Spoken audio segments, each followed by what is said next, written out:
Vamos lá? Vamos lá? Só pra não atrasar depois Tudo o. pronto, gente. Tudo Tô pronto? gravando Tudo aqui já. Quando pronto. vocês quiserem Então tá. começar, eu vou na deixa de vocês. Então é isso.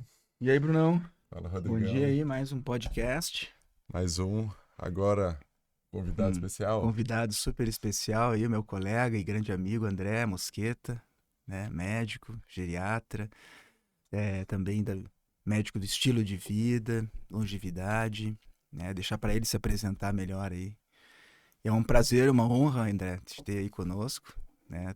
Falando e contribuindo aí com o nosso canal, que nossos espectadores também possam aproveitar bastante aí as informações e nessa troca de ideias aí. Seja bem-vindo. Poxa, cara, para mim não é só um prazer, mas é uma honra, assim, ser convidado por pessoas que estão fazendo um trabalho tão bem feito, cara, de comunicação.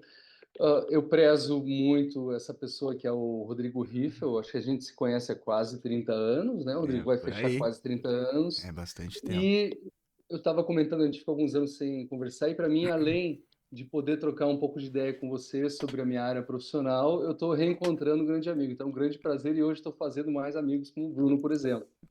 É, cara, me apresentar, cara, sou um ser humano que vive em Bento Gonçalves, sou casado, tenho dois filhos, já passei dos 40, Uhum. passei faz um tempo dos 40. É, cara, acho que isso é o mais importante. Sou médico, né? Minha espinha dorsal é medicina, sou médico. Uhum.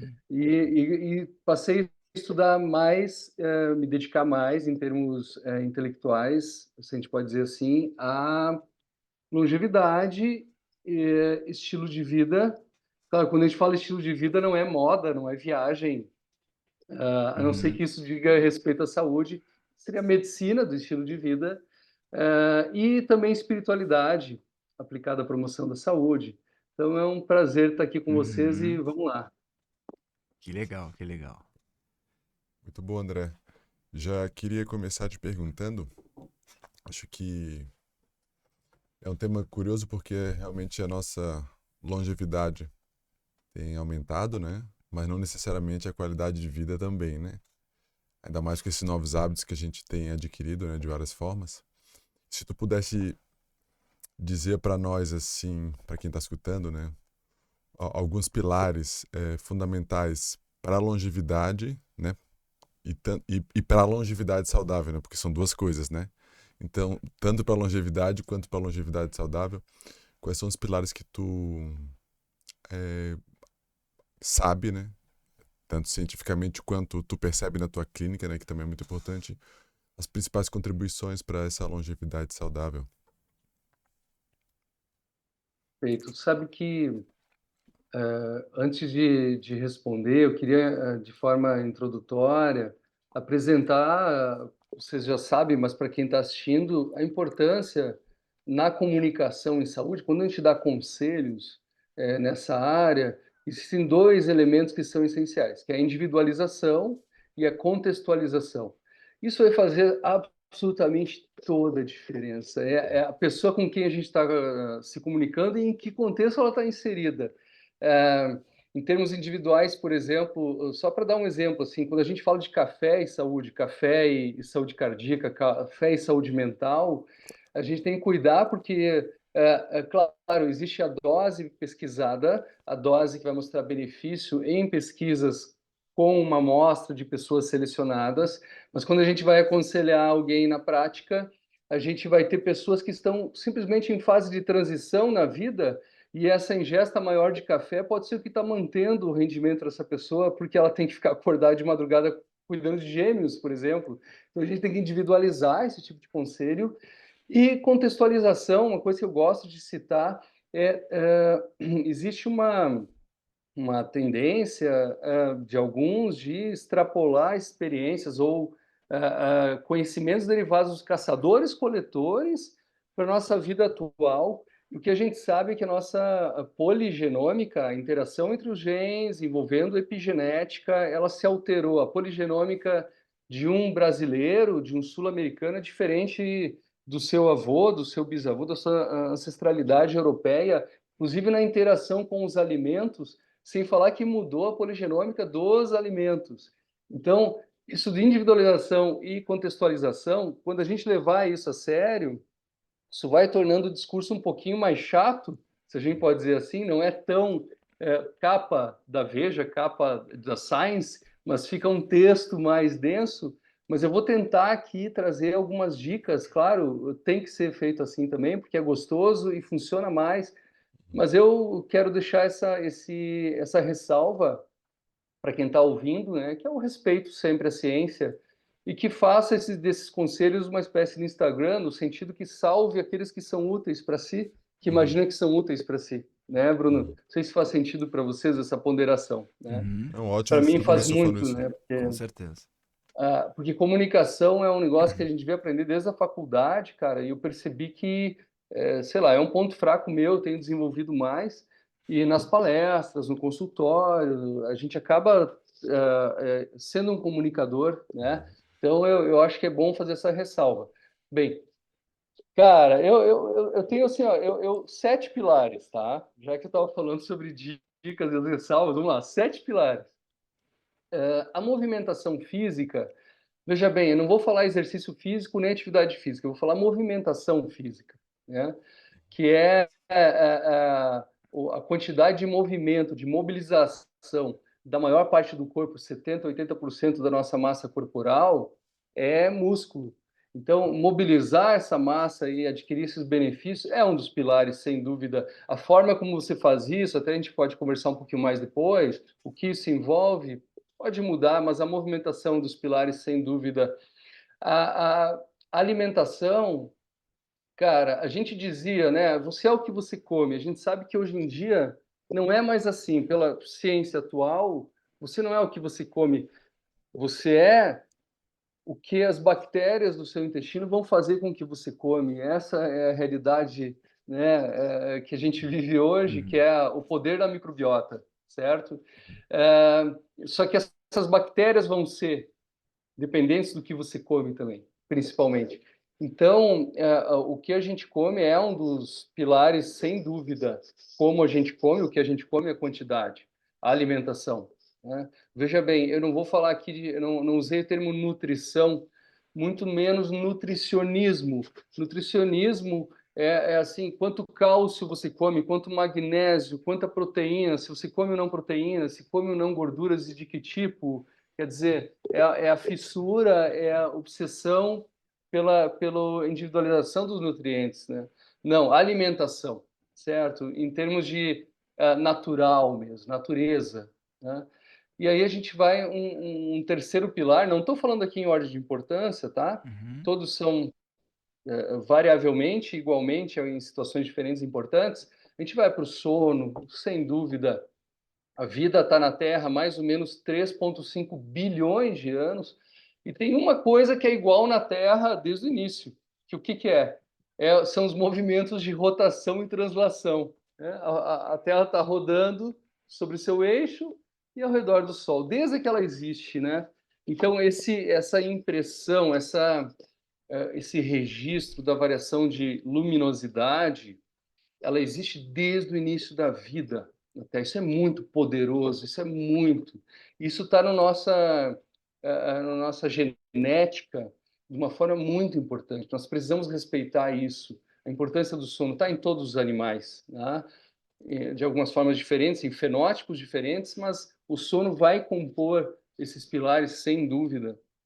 Depois nós vamos ter aí a exposição a tóxicos. Isso é uma coisa muito séria. A gente tem pesquisas chegando ao ponto de encontrar associação entre distância de autoestradas e risco de desenvolvimento de demência. Quanto maior a distância de autoestradas, menor o risco, né? Exposição a ar-condicionado de carro e aumento de risco de doenças cardíacas e pulmonares. Tem um dos maiores pesquisadores do mundo, da USP, inclusive, esse assunto. Então, recentemente se publicou uma pesquisa sobre a presença de plásticos, componentes plásticos em placas ateroscleróticas de carótida, né? Que quanto mais plástico nessas placas, mais maléficas essas placas, maior risco de AVC, doença cerebrovascular. Olha a importância disso, cara. E a gente está exposto, a nossa geração, eu, infelizmente, nesse sentido, não cresci lá no meio do mato, né, cara? Cresci numa cidade, né? Tinha carro, tinha, enfim, TV, embalagens plásticas a vida inteira, sem falar nos poluentes orgânicos persistentes, como o mercúrio, por exemplo. Aí a gente vai para a água, para os alumínio, né? Os elementos de estética e higiene. Cara, isso é um pepino, isso é uma dificuldade tremenda, ninguém sabe direito o que fazer. A mensagem seria: vamos viver no meio do mato, mas não dá mais para o nosso estilo de vida. Então, esse com certeza é um dos pilares, certo? A gente está com 4 até aí, eu falei 7. Bem, a gente vai entrar no pilar que é o gerenciamento do estresse. O estresse faz parte da vida humana e os estudiosos eles caracterizam em eu-estresse, certo? Que é o estresse que está sintonizado com as minhas capacidades, a minha saúde. O distress, né? O distress seria o estresse excessivo que passa a impor variantes metabólicas danosas para o meu organismo. A gente sabe que o estresse é essencial para a vida, que nem eu gosto de falar como se fosse comparar com um forno que tem um bolo ali dentro. Se não tiver calor nesse forno, esse bolo vai ficar cru, certo? Que é uma vida sem estresse. Se houver excesso de calor, vai queimar esse bolo. A gente precisa do estresse na dose correta, bem gerenciado. Eu gosto daquela historieta do monge budista que meditava 23 horas por dia, porque 1 hora ele usava para ir ao banheiro, para comer, enfim. Ficava meditando, né, 23 horas por dia, numa montanha. E aí um dia ele pensa, poxa, será? Não sei se vocês conhecem essa historinha, mas eu vou contar da mesma forma, Uhum. talvez alguém não conheça que está nos assistindo. Acho que eu vou voltar para a civilização, vou voltar para a vida normal, etc. Tal. Aí ele pega essas coisas, desce a montanha, vai lá para a cidade, né? Tá lá, sei lá, aonde, na Birmânia, na Tailândia, sei lá, qualquer país. E aí, de repente, está passando uma caravana com uma autoridade e alguém dá um empurrão nele. E quando alguém dá um empurrão nele, sem querer, a primeira intenção dele é reagir. Aí ele fala assim, poxa, eu tenho que voltar a meditar. Então, acho que o gerenciamento do estresse é um dos pilares, porque a gente não pode evitar totalmente o estresse, também não pode entrar no piloto automático ao ponto que fica refém desse estresse, né? Vamos lá. Em sexto, nominando um sexto, a gente vai ter o acesso e o uso do conhecimento profissional científico, né? Que profissionais dessa área de saúde, longevidade, bem-estar você utiliza como conselheiros, como avaliadores da sua vida. Isso aí se tornou essencial. É a aplicação da tecnologia, do conhecimento tecnológico. Não tem como um indivíduo, não tem como acompanhar tudo que acontece de novo e que é pertinente a si. Não tem como, né? Então é importante ter acesso a conhecimento profissional. Cada vez mais a gente vai ter acesso à inteligência artificial nesse sentido, com certeza, mas não vai substituir a relação de confiança, provavelmente, né? Pelo menos para a nossa geração, com os profissionais que te acompanham. Então, um dos pilares é a qualidade do acompanhamento profissional. Ter ou não plano de saúde, fazer ou não exames, ter ou não um pool de profissionais, uma equipe multidisciplinar te acompanhando, um profissional, isso é uma questão também do indivíduo. E por último, eu deixei aquele que para mim é o mais importante. Olha só que interessante, né? Tem gente que vai falar, não, é alimentação, exercício físico. É isso aí que vai mudar a vida de uma pessoa. Quando a gente olha a pessoa que mais viveu até hoje, a Jeanne Calment, uma francesa, ela chegou a 122 anos, né? Vocês devem conhecer essa história. E aí eu já quero mostrar meu arquétipo disruptivo nessa questão. Ela tomava vinho do Porto todos os dias, tá? Ela tomava aproximadamente 1 litro de vinho do Porto por semana. Ela comia mais ou menos 1 quilo de chocolate por semana, tá?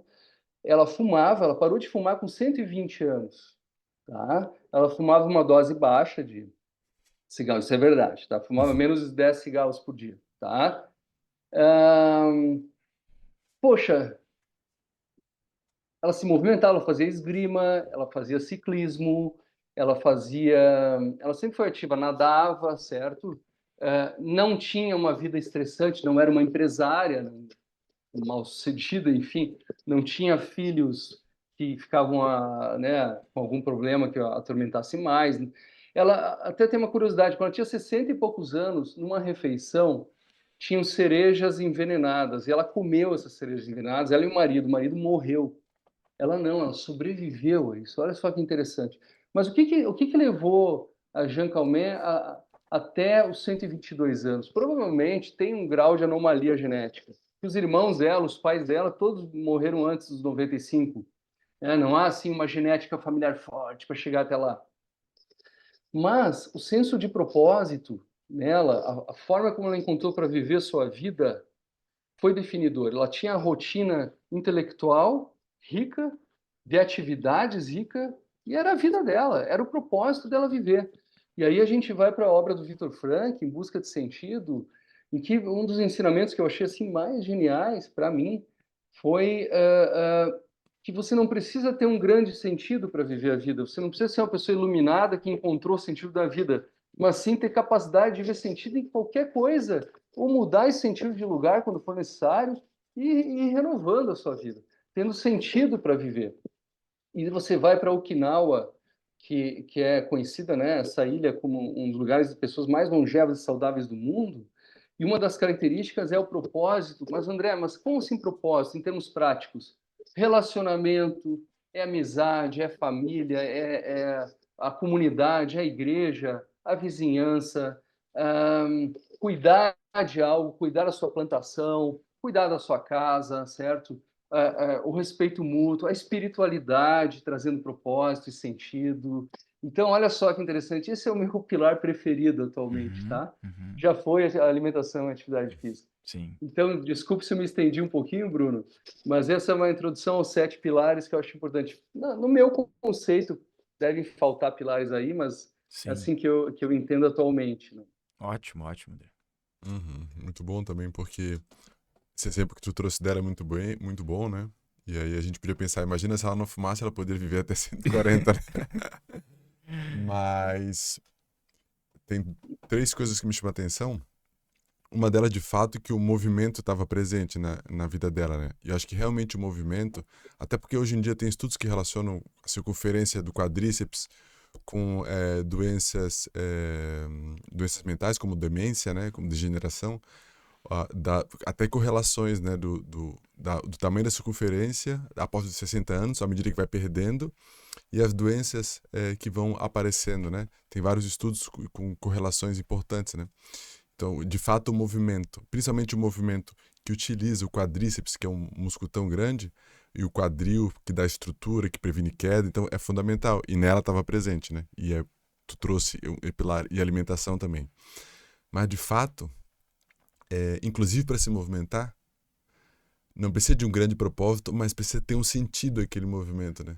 Se ele está dentro de uma vida que tem sentido, então eu não vou me movimentar por um motivo grandioso, que é ser um atleta, mas se eu movimento porque eu percebo que é um movimentar, depois quando eu sento eu fico mais confortável e posso ler um livro que eu gosto, e depois eu consigo ficar em pé de forma mais confortável para fazer meu alimento, esses pequenos sentidos que eu vou dando para isso fazem com que a minha vida tenha um grande sentido, porque às vezes há quase que uma exigência desses tempos que a gente vive hoje, que eu percebo, né, como isso, que é a busca de um grande propósito, né? Um grande propósito, e às vezes não é um grande propósito mesmo, né? São pequenos sentidos que vão gerando um grande propósito existencial a longo prazo, né? Então, é interessante de ouvir falar o exemplo dela e trazer isso como último, porque faz com que as pessoas possam começar a dar sentido às pequenas coisas que elas já vivem. E às vezes não precisa ter uma grande transformação de vida, né?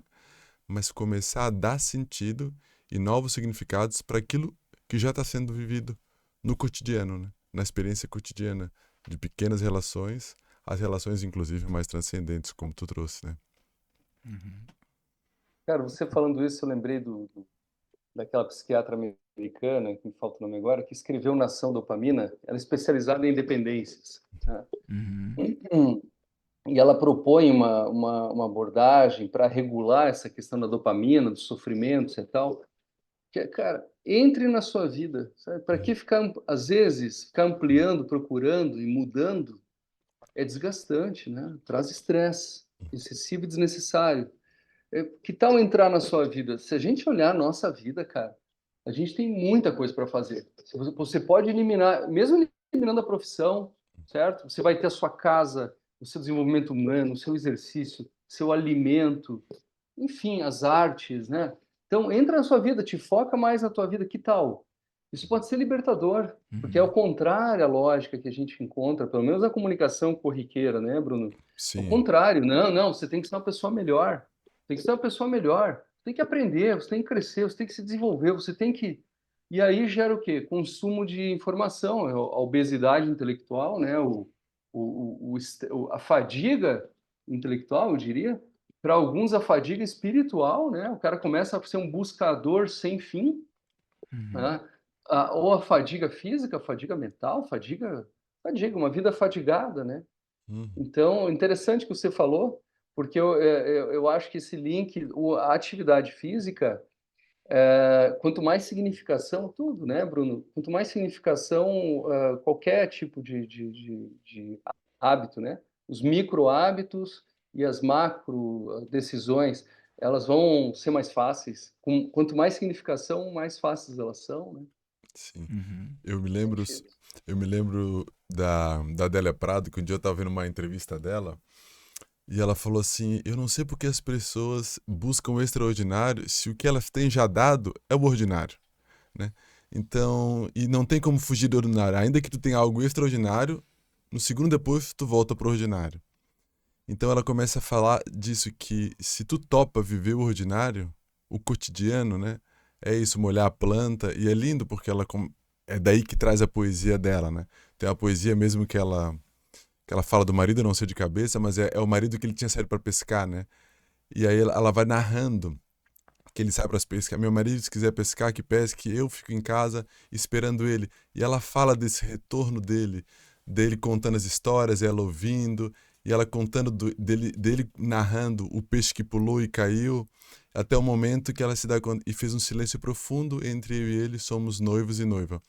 Ela narra a experiência cotidiana de tal forma que ela entrou tanto no cotidiano, tanto, tanto, tanto, que ela consegue ir para além do cotidiano, que é essa experiência sublime do cotidiano, não extraordinária, né? Então, Cara, perfeito. Até tem um conceito interessante, cara, que eu gosto, que é o seguinte. Por que que os pacientes terminais, vamos dizer assim, a gente encara a terminalidade, ou as pessoas elevadas espiritualmente, elas conseguem ver o belo no simples. As pessoas falam, poxa, fulano... Uhum. Não, cara, não. Elas percebem que nada é simples, cara.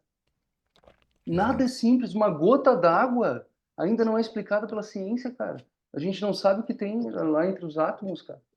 Não sabe ainda. Não sabe que a energia espura, nada é simples, Uhum. certo? Então uhum, começa a perceber isso. Acho que Uhum. tem muito a ver com o que você falou, bem interessante. Sim, sim, muito bom mesmo. Ah, falando a respeito desse pilar que tu trouxe, importante também, não diretamente, mas como é que tu vê, assim, na tua experiência, nesse processo da pessoa que vive bastante, que vive com qualidade, como é que a espiritualidade atua nesse processo de longevidade ou do bem viver, né?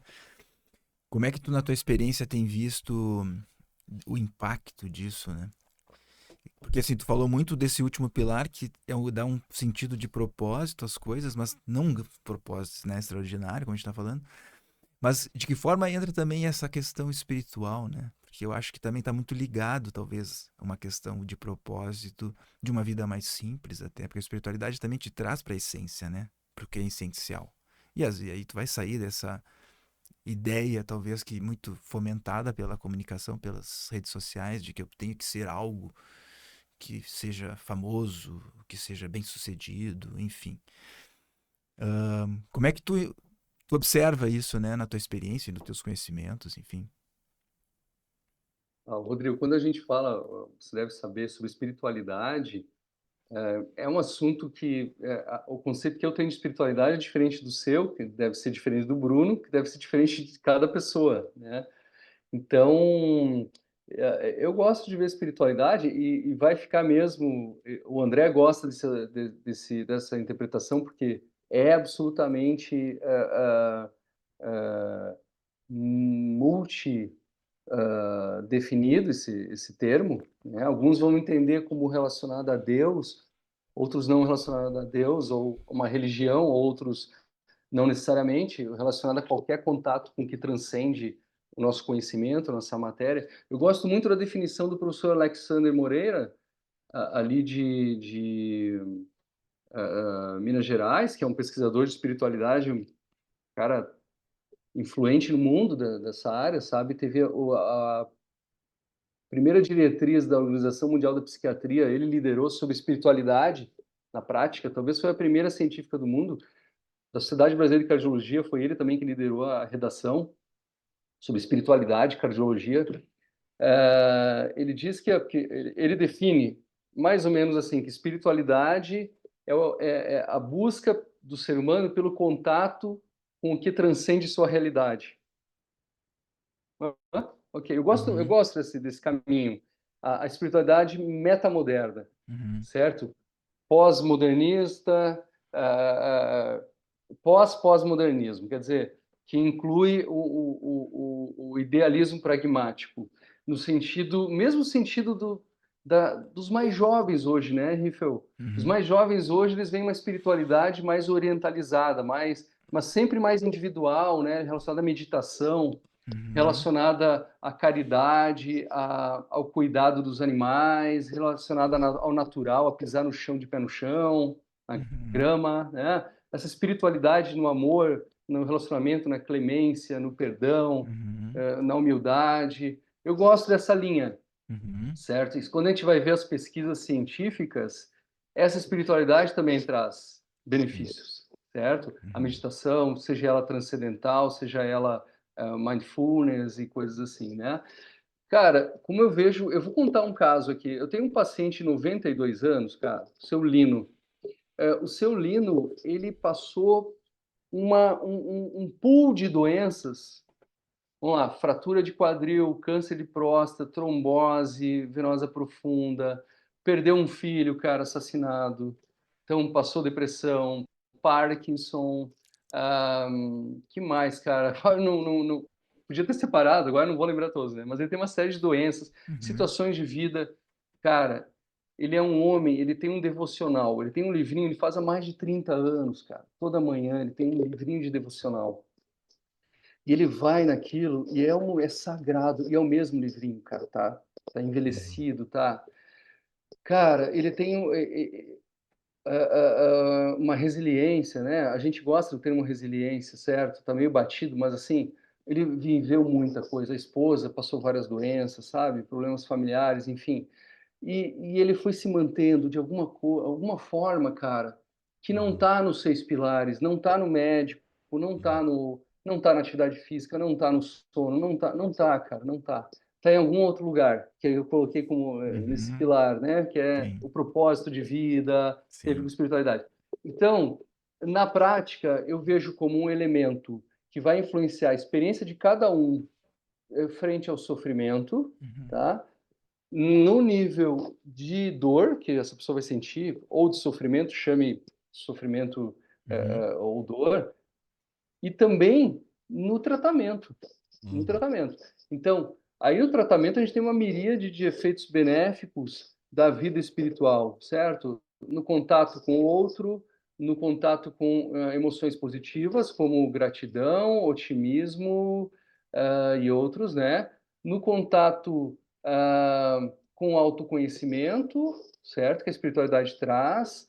No contato com hábitos, micro-hábitos que são similares à meditação, como, por exemplo, rezar o terço, ler a Bíblia, que vão trazer um estado quase meditativo, às vezes meditativo, né? Então, nossa, cara, eu acho que é um diferencial. Eu acho hoje, tá, Rodrigo, se tivesse um elixir, um pote para colocar no elixir, colocar numa cápsula para longevidade feliz, saudável, né? Mas vamos chamar de uma longevidade feliz também, seria um bem-estar espiritual. Eu colocaria isso. Porque existe espiritualidade tóxica também, né, Rodrigo? Negativa. Claro. Que a gente vê, infelizmente, de negar o tratamento oferecido pela Uhum. ciência, Uhum. de julgar os outros, de se sentir superior e excluir até outras pessoas e coisas Sim, assim, né? O proselitismo cansativo, né? correto. Uhum. Interessante, né? Porque pensando nesse aspecto da espiritualidade, ela tem tanto um efeito no sentido bioquímico, né, fisiológico, no tratamento, mas também a própria espiritualidade como a busca de um sentido de eu estar vivendo aquilo, como se aquela dor que eu estou vivendo, ela não é à toa quando eu busco um sentido espiritual, até um sentido para passar por aquilo.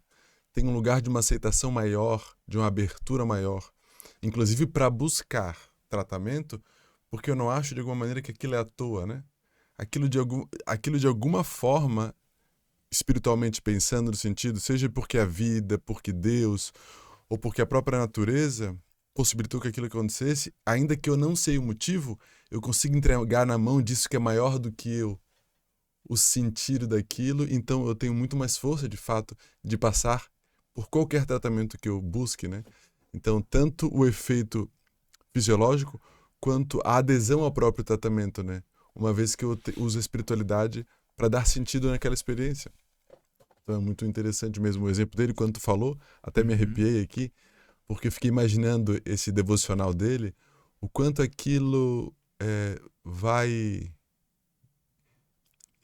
à medida que tu foi falando, gerando uma força mesmo, né? Esse poder que não é poder sobre o outro, mas esse poder de sentir que, mesmo que eu não saiba, eu sinto que vai ficar tudo bem porque eu não estou só nesse Uhum. lugar, né? Então eu vou atravessando e aquela experiência, Uhum. se eu tenho que tomar uma medicação, eu vou tomar com muito mais assiduidade, se eu preciso me movimentar, eu movimento com muito mais vai gerando todo, no fundo a espiritualidade é o pote em que as outras seis estão dentro, assim, né? Acaba sendo o grande pote que dá sentido a todas as outras, né? Eu posso botar todos os ingredientes dentro dessa grande bacia que se Sim. torna, ela não fica mais um potinho do lado de todas as outras, ela ficou o grande pote que todas as É. outras ficam dentro, né? Talvez assim, num resumo, a espiritualidade ela faz com que a pessoa esteja contida no mundo, né? Ela se insere como parte desse mundo, vivenciando uma realidade maior, né? Que a qual ela está pertencendo e não está separada do mundo, né? Porque as pessoas menos espiritualizadas elas estão se sentindo separadas, né? As coisas são mais pessoais com ela ou elas dão um sentido mais egoístico, né? Egocentrado para as coisas, né? Uma pessoa que cultiva, como se o senhor, né? Ele aceita o que a vida está oferecendo para ele porque ele entende que ele está conectado com a fonte, que ele cultiva isso, que ele tem um coração sincero, aberto e que o que Ele vier faz para parte ele, de algo maior, né? que ele faz parte de algo maior. Então, acho que Sabe realmente. que agora eu tive um insight você falando, Rodrigo, com o Bruno também, como é bom essa coisa de conversar, assim, né, sobre, além da nossa profissão, assim, como é bom, Uhum, viu? Eu estava ouvindo esses dias que um bom sistema imunológico não é aquele que reage a todas as ofensas, né? A todas as bactérias, todas as partículas, porque daí você vai ficar uma pessoa inflamada, você vai ter alergia na pele, você vai ter... O bom sistema imunológico é que deixa passar as coisas. Olha que interessante. Olha o aham, que você falou agora que interessante, né? Do ponto de vista espiritual, realmente o seu Lino, e é uma característica, inclusive por coincidência, estava falando ontem com a filha dele, Uhum. que ele aceita. Isso. Parece que ele aceita. Aceitação. uhum, Ele uhum, é, como diz aquele, eu tô, talvez esse horário eu tô meio falhado nos autores aqui. Não sei se uhum, foi Dostoiévski, me ajudem se vocês lembram.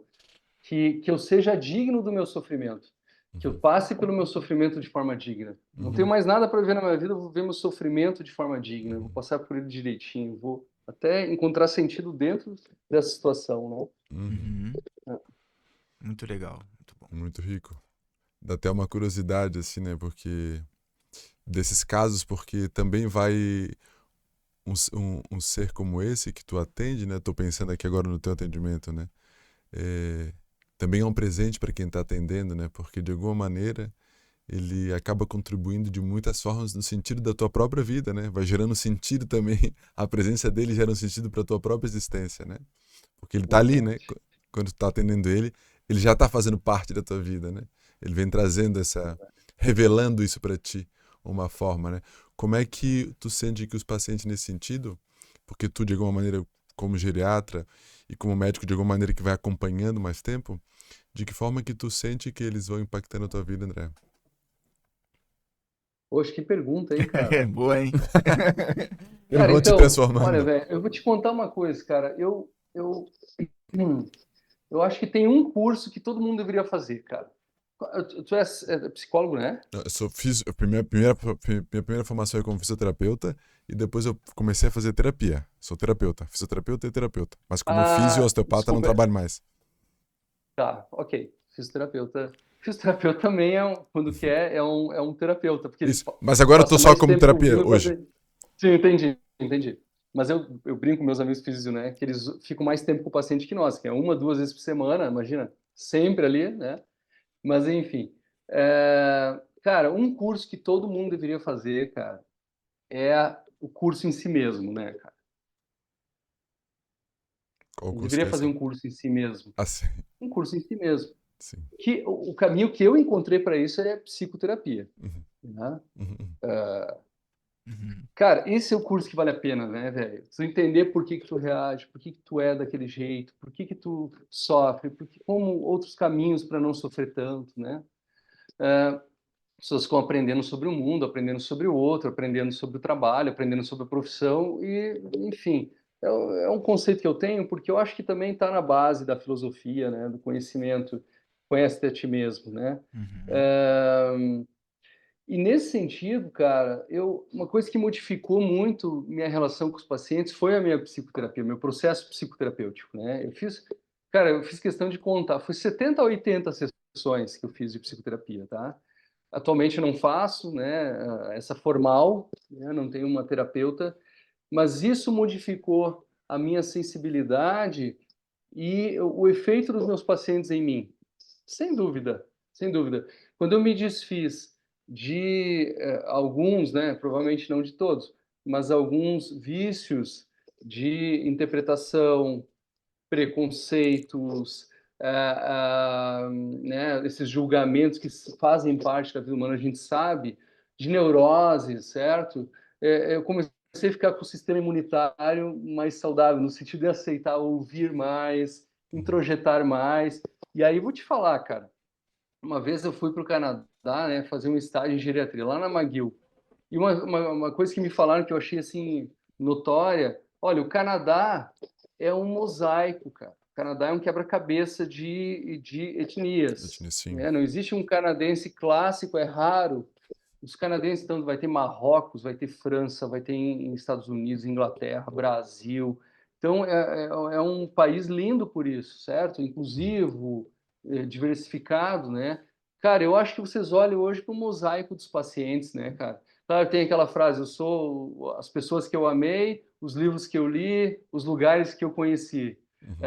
Eu acho que na nossa vida como profissional de saúde, nas pessoas que a gente amou, ou nas pessoas com as quais a gente teve um vínculo especial, vão entrar os pacientes com certeza. Então, cara, é um privilégio, eu sou muito grato, eu acho que todo profissional que não aproveita esse estoque de conhecimento, como diz o professor Cortella, né? O outro é um estoque de conhecimento, a gente tem que ter humildade para usar o estoque do outro, a gente não sabe tudo, né, cara? Eu acho que tem muita sorte. Então, eu diria de quase todas as formas, inclusive conselhos financeiros. Uhum. Que legal, Sim, cara. Que legal. Muito muito bom. bom. Quer É. perguntar? Quer perguntar? Então, vamos seguir. E como é que tá a tua experiência hoje, André, assim, com a, com a medicina, né, do idoso? Como é que tu tá vendo, assim, esse momento de vida? Como é que eles estão vivenciando toda essa mudança acelerada que a gente vê a vida hoje? Muitas coisas acontecendo, né, desde questões externas, política, economia, o mundo, o jovem diferente, as gerações mudando, Tecnologia. tecnologia. Como é que tu vê assim, observa, né? Como é que eu vejo meus pais, por exemplo, hoje são idosos, né? se debatendo muitas vezes com tecnologia, tentando entender, tentando participar, fazer parte, mas não é fácil, não é fácil para muitos, né? Como é que tu vê nesse sentido, como é que a saúde deles sofre algum tipo de abalo ou afetamento ou não, né? Nesse mundo moderno? Olha, cara, esses dias eu fui ver uma paciente em casa e ela é uma professora aposentada, 84 anos, e lúcida. A parte física não acompanhou a parte cognitiva, entendeu? Ela não consegue mais sair de casa sozinha, ela tem algumas limitações, joelho, coluna, enfim, inseguranças sociais também. Ela mora num bairro, a rua não é tão segura, então ela fica em casa, basicamente, tá? Viúva, não mora com os filhos por perto, etc. Tal. E, claro, a gente sabe que o isolamento social ele é tão ou mais danoso, por exemplo, que o tabagismo. Certo? Tem pesquisas, né, mostrando esses dados. A Inglaterra tem o Ministério da Isso, da Solidão, já solidão. faz anos, né? É considerado uma trend, uma future trend. A solidão em saúde, se manejar a solidão, a gente tem que melhorar a solidão, né? O poder público tem esse desafio, a gente sabe do mal que isso traz. Ah, e aí foram se esgotando. Eu gosto de, com os pacientes, assim, levantar, fazer um brainstorm com a permissão deles. Olha, vamos pensar algumas coisas juntos, vamos pensar. A senhora pode fazer tal coisa, pode fazer tal coisa, tal coisa. Não, não, não, não, não. E a filha estava junto, né? Eu falei, então nós vamos fazer o seguinte, que tal comprar um tablet para a senhora e a senhora começar a encostar o dedo ali na tela e ver. Elas riram, elas riram. A reação delas, então ainda tem esse preconceito, claro, vai depender do local onde a gente está, mas aqui na minha região ainda existe, né? Elas deram risada, imagina, nada a ver com ela, não tem celular tecnológico, enfim. Cara, o fato é que eu estou falando sério, eu acho que é uma intervenção muito simples. Realmente, hoje, com dois toques, você vai ver seus familiares, seus netos, os parentes que você não vê há tempos, vídeos sobre o que quiser, música, notícia, enfim. O que aconteceu? Eles compraram essa ideia, e ela me mandou uma mensagem pelo Facebook. Acho que foi meses depois. Como ela era professora, ela tinha também essa condição, mas Uhum. estava acostumada a essa questão de aprender coisas novas e ensinar, enfim. Talvez isso tenha favorecido ela. Cara, dizendo, André, doutor André, isso mudou a minha vida. Hoje parece que eu voltei a viver, eu voltei a interagir. Uhum. Ela falou que voltou a descobrir coisas que ela não conhecia. Enfim, é lindo o relato. Eu imprimi esse relato e eu tenho no meu consultório, porque eu mostro para os pacientes e para os familiares. Quando há uma resistência, eu falo, olha aqui, ó, com a foto dela, olha o que essa senhora me disse. Né? Então, outra questão assim que é importante é, além do acesso à tecnologia, né? E a solidão, cara, nós não estamos preparados, cara. Nós não estamos. As cidades não estão preparadas, cara. Não estão, não estão. O sistema de saúde não está. É um problema isso, cara. Os shoppings, enfim, o Uhum. posto de saúde, o hospital não está preparado, cara. É um pepino que nós temos na mão, né? Existem iniciativas sendo realizadas, sempre passando pelo meio público, claro, que é o que tem a maior responsabilidade, maior alcance. Iniciativa Cidade Amiga do Idoso, por exemplo, né?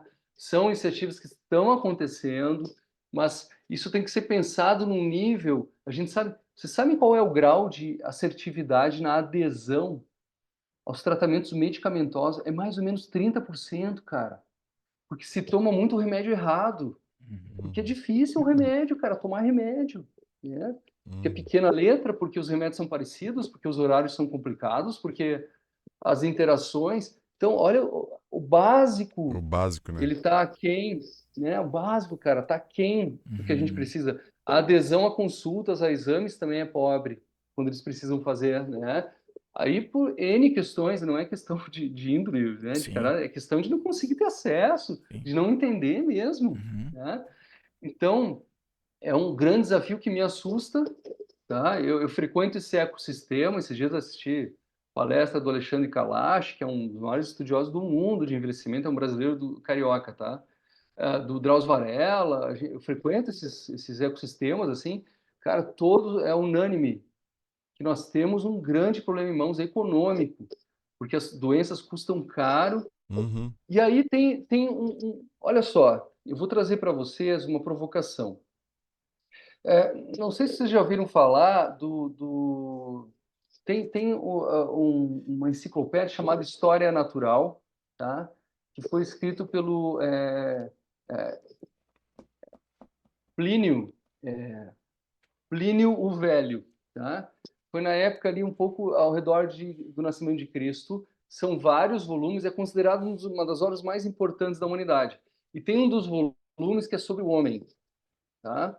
Nesse volume sobre o homem como humanidade, tá?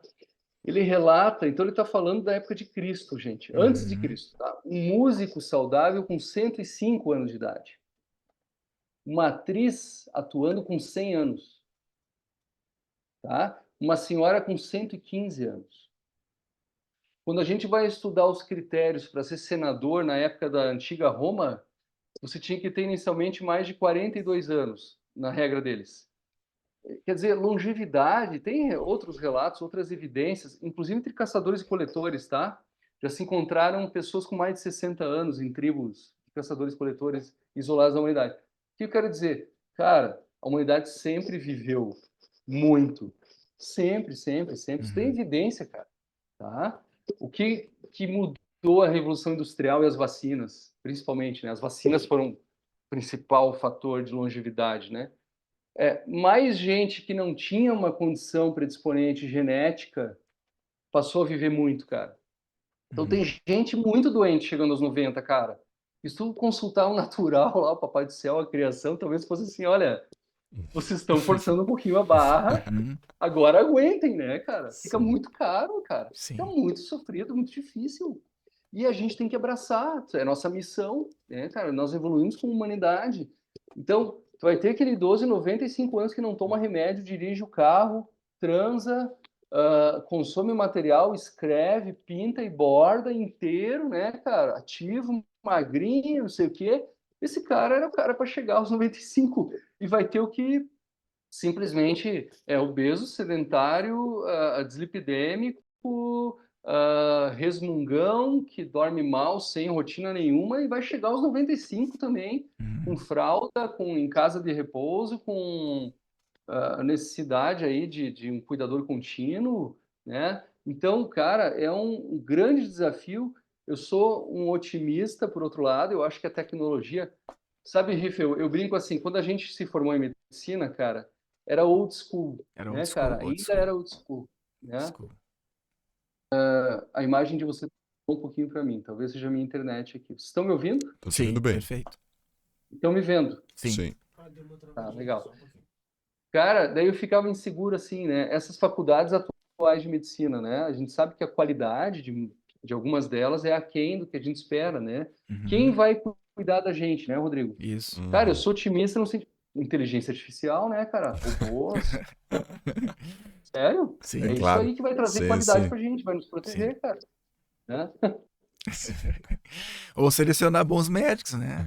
Tipo o André, tipo Não, alguém que tu vai mas aí deixar nós aí vamos de. ficar- Mas vocês vão Ô, estar velhos. Rodrigo, Nós vamos estar vai velho. chegar uma hora. Sim, não vai ter mais, nossa, é claro, não vai ter mais old school, né? Os remanescentes. Abrir a barriga, né, cara? Ó, o cara tá com uma emergência na barriga. Quem que vai te abrir? Vai me abrir? É, Se a gente tiver, né? é, Dá insegurança, né? com certeza. Sim, mas é interessante que tu traz um aspecto positivo mesmo da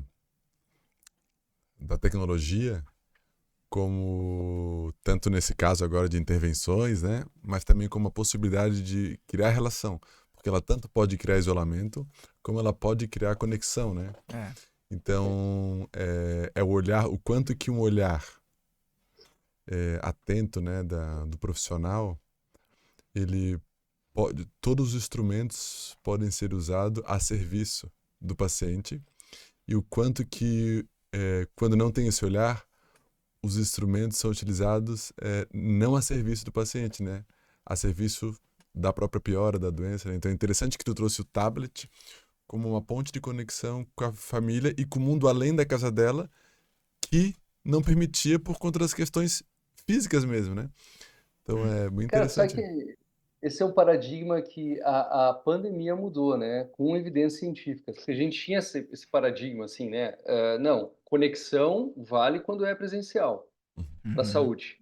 Uhum, E aí estudaram com pesquisa, não, conexão online também. Se eu sinto que vocês estão falando comigo, não é a mesma coisa. A ocitocina, por exemplo, né? A Uhum. liberação com a proximidade física não é a mesma liberação, né? Mas há benefício, sim. Uhum. Sensação de pertencimento, enfim, de companhia, né? De alento, né?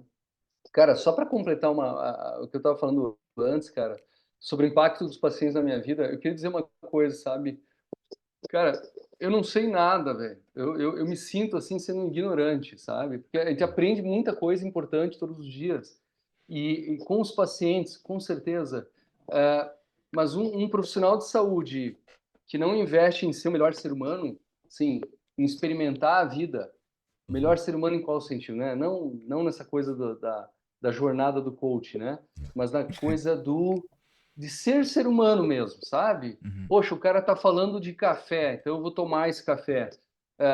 O cara tá contando que existe uma dança tal, vou conhecer essa dança, sei lá, viver a vida, né? uhum, É como um escritor que não lê, entendeu? O uhum, escritor que não lê, ele vai escrever mal, cara. uhum, Ele vai escrever com vícios ali, ele vai ficar fechado, né? Nas limitações dele. A gente, como profissional de saúde, cara, quanto mais ser humano, a gente mais tem que ter acesso à poesia, ler Uhum. artes, né? Acho que nos torna um profissional de saúde melhor. Acho isso muito legal. Sim, É um privilégio quem trabalha com saúde, né? sim. é, Que no fundo exatamente. é experimentar mais a sua própria humanidade, né? A sua Então, É, própria humanidade, né? é, é, com certeza. e, e é muito bom porque eu acho que no teu caso específico, claro que cada um vai ter uma. Mas a beleza de acompanhar também idosos, né? É que é como se tu também tem um. Se a gente fosse pensar a vida como uma linha, é como se tu pode ver através dos olhos deles que já estão mais no fim da linha, né? É como se também de alguma maneira tu tá podendo movimentar bastante teu olhar, né? Vendo o que também na vida dele ajudou e que é possível acrescentar na tua hoje, né? O quanto que também atender idosos, é porque eu também gosto muito de idosos no sentido de vovô, sabe? Porque na nossa cultura perdeu um pouco essa relação de tu poder conversar com mais velhos e perceber que muitas situações que tá passando, que parece o fim, passa, né? Essa situação passa. Se tu sentar com alguém, passa. Então, os mais velhos, eles têm uma possibilidade, quando eles conseguiram amadurecer também no próximo processo existencial, de trazer pontos de vistas que no ponto em que tu tá da tua vida hoje, com 40 e poucos anos, não é possível ver, mas através do olhar dele é possível, né? Então é muito rico a tua experiência como geriatra porque tu pode estar olhando de lugares na linha do tempo que a tua experiência individual não dá, mas que através da experiência deles tu pode observar, né? Uhum. Verdade, verdade. Muito rico. É. E eu acho que a realização aí que eu te vejo muito dentro do teu propósito, né, André? Eu te conheço aí já há 30 anos mesmo, né? Eu acho que sempre foi um cara que amou a medicina, amou a arte. Eu lembro da época do violão, violão clássico, né? E então assim, eu te vejo muito buscando essa conexão humana, né? Eu quero saber mais do ser humano, quero ser melhor ser humano, né? Então eu acho que tu tá no lugar certo, fazendo a coisa certa. Eu acho que essa experiência de atender e conversar e se abrir, ouvir, é incrível, né? Talvez seja uma das coisas mais Cara, legais aí. deixa eu te falar uma coisa, Rodrigo. Eu também te vejo assim no lugar certo, porque essa sensibilidade para a saúde mental, né? E ainda trazer ciência, tu tem uma formação excelente. Eu acho que tu tá assim, Rodrigo, também, pelo que eu Uhum. te conheço. É muito bom te ver, sabe, vivendo assim esse seu propósito. Aquela história do Senhor dos Anéis, aquela parte do Aham. filme, né? Vai, seja o que você nasceu para ser, Uhum. né? Aham. Ele fala, o cara não sabe, o que eu vou fazer? Não, vai, seja o que você nasceu para ser. Sim. Pronto, né? É isso aí, legal. Aham. Parabéns, viu, É cara? isso aí. Parabéns também, cara. Então Eu vamos. tô falando do Rodrigo porque é Sim, meu amigo de sim. muito tempo, viu, Bruno? Sim, sim. Não, mas se tu me acompanhasse de perto, tu ia dizer o mesmo de mim. Eu digo por ele, eu digo Tô brincando. por não é um cara também fora da curva. Né, Tá? mas é muito. É da tribo aí, com certeza. Faz parte dessa egrégora aí de agentes pelo bem Sim. Ô, cara, comum. e vocês estão fazendo um negócio, olha só. A gente tem que. Eu já participei de alguns podcasts, né, cara? Eu acho assim, cara, a gente tem que respeitar, cara, as profissões. O que gerou, por exemplo, o podcast primário o quê? Do comunicador, do publicitário. E às vezes a gente vai fazer as coisas, cara, e esquece que pessoas antes de nós já pensaram naquilo e podem contribuir. Por exemplo, o que que eu percebo assim, cara? Vocês trazem uma coisa que eu gosto, vocês trazem profissionalização para o podcast, entendeu? Vocês Uhum, sabem se comunicar, olha só, vocês têm uma marca pessoal boa, vocês têm uhum. uma imagem boa, a fala boa, é bom de ouvir, os cortes são bons. Então, cara, parabéns para vocês mesmo, porque eu participei de algum podcast que não, vamos bater um papo, cara, como se fosse nível Flow, assim, não sei se vocês acompanham o Flow, né? Sim. O cara fica 4 horas falando, né, cara? Tem um podcast eu acompanho que é 6 horas um episódio esses dias que eu tava olhando, né? Não consegui o dia inteiro. Ah, não, cara, a gente tem tempo, a gente tem investimento, objetivos, tem pauta, tem público-alvo, tem comunicação. Parabéns, cara. Eu acho que é um Uhum. exemplo, viu? Um exemplo, muito bom. Valeu, obrigado. Obrigado pelo feedback. Seguimos então. Estamos encerrando aí, né? Já passou rápido, né? Passa rápido, né? Então, André, queríamos te agradecer de novo aí, cara, tua disponibilidade, tua presença.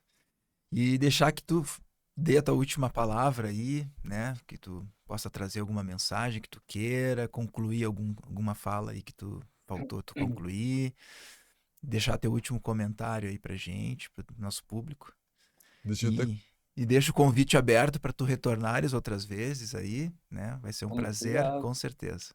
Eu vou pegar a fala do Rodrigo de consideração final e encurtar um pouquinho ela no sentido de botar um objetivo nela que é se hoje tu estivesse encontrando alguém aí de antes dos 40, vamos botar, que vai ter a sorte de envelhecer, porque nem todos terão, né? Mas os que tiverem, se tu fosse trazer não um conselho, mas uma fala para essa pessoa que vai envelhecer, o que tu falaria a partir da tua experiência clínica para essa pessoa que ajudaria ela nesse trajeto de envelhecer e ir em direção à morte? Sim, cara, tem aquela psiquiatra, a Carol Dweck, que ela divulgou, é tida como fundadora da teoria da mentalidade, do mindset, né?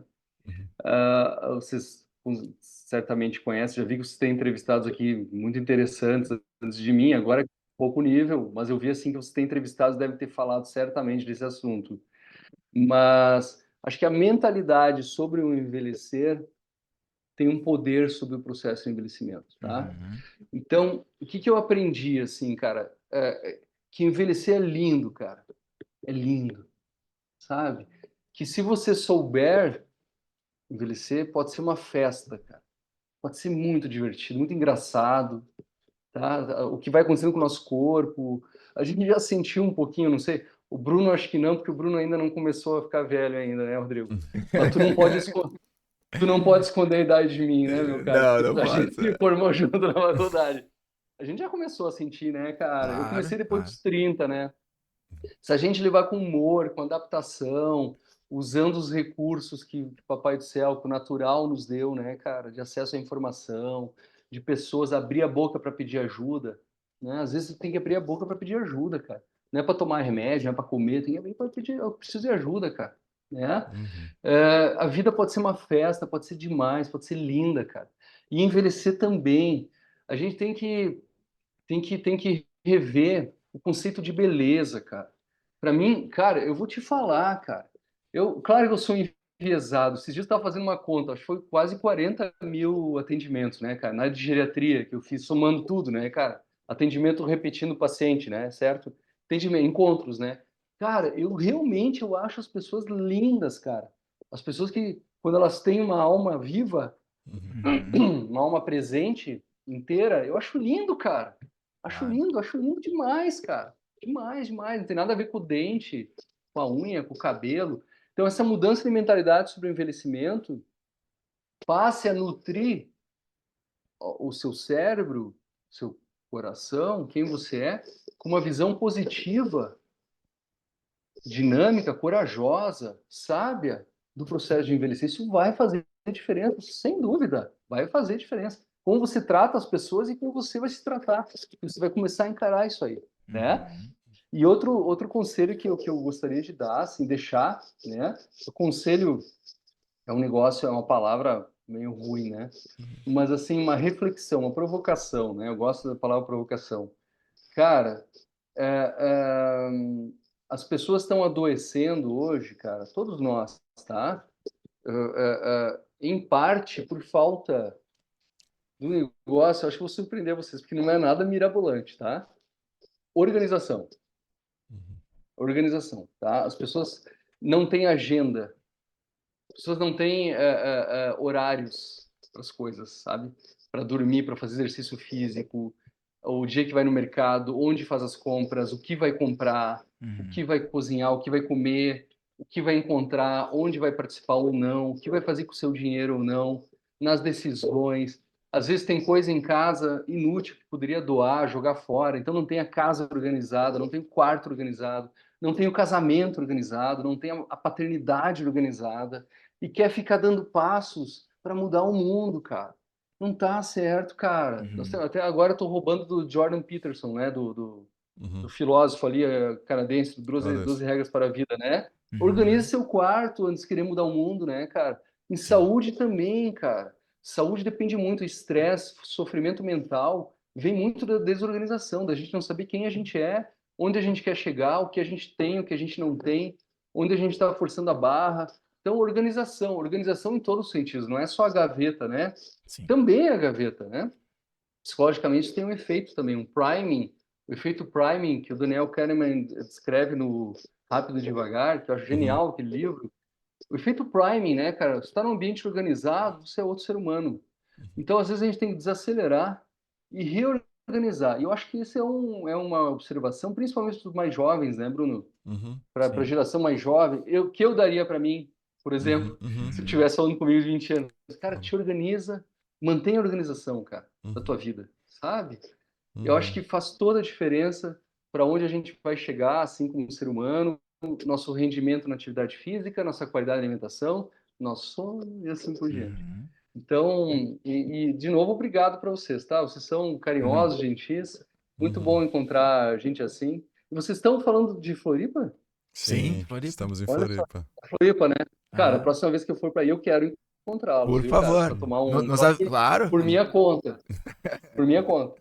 Muito bom, Com mas essas certeza, duas André. considerações, porque eu quero até deixar bem marcado para as pessoas poderem ver que é a mentalidade, que é informações sobre o processo de envelhecimento, e isso faz toda a diferença mesmo, é muito bom que tu trouxe isso, porque abriu outras portas que não dá para entrar agora, mas porque toda a informação que a gente tem sobre o que a gente está vivendo ou o que vai viver, isso de alguma maneira gera um estado de relaxamento e de aceitação do processo que está sendo vivido. Então é muito bom que tu trouxe. Uhum. E o processo de organização com a quantidade de informação, de fato, diminui muito o estresse. Então, rotina e organização no momento Uhum. possibilita o fluxo acontecer com muito mais naturalidade. Uhum. Então, é muito bom que tu trouxe esses dois parâmetros Exato. de um processo, de fato, de bom envelhecimento. Obrigado Sim. mesmo, André. E uma última fala aqui. Uma coisa também que tu trouxe, que acabou a gente não explorando muito, que eu acho que é um tema que é muito importante, tanto para o processo de vida e envelhecimento, quanto essa saúde, né, do bom envelhecer, é respeitar esses ciclos circadianos, como tu falou no início um pouco, né? A gente acabou não aprofundando. Mas o quanto isso é importante, que eu vejo muito em saúde mental, as pessoas doentes mentais não respeitam seu ciclo circadiano. Tem muita dificuldade, seja pelo sono, seja pela rotina de alimentação e exercício, como tu trouxe aí. Hoje em dia, parece que o mundo é 24 horas, né? Tudo é possível 24 horas. E não se respeita os ciclos mesmo, né? Naturais, né? Os processos naturais do dia, do ciclo do sol, ciclo da lua, ali, o ciclo circadiano, né? Enfim, Uhum. muitas coisas aí pra gente falar Sim. no decorrer. Muito obrigado, Muito André. obrigado. Obrigado, Um bom dia pessoal. pra ti, bom fim de semana aí. também, de viu? bom. Fiquem bem, pessoal. Um abraço, viu? Um Um abraço. abração.